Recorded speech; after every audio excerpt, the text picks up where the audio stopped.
Hey guys, it's Sean Morley, Morley's Muscle. Got another quick tip on when you're putting your exhaust in and you have new OEM type exhaust gaskets. Come on up here closer and we'll show you what we got going on.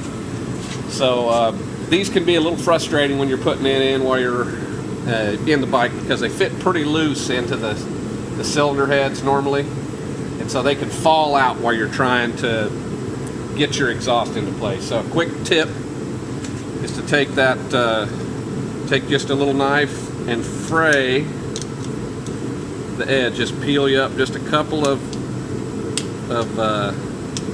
sections of wire here. Doesn't need to be heavily frayed, just a piece or two. And I don't know if you could see that raised area there and a raised one here,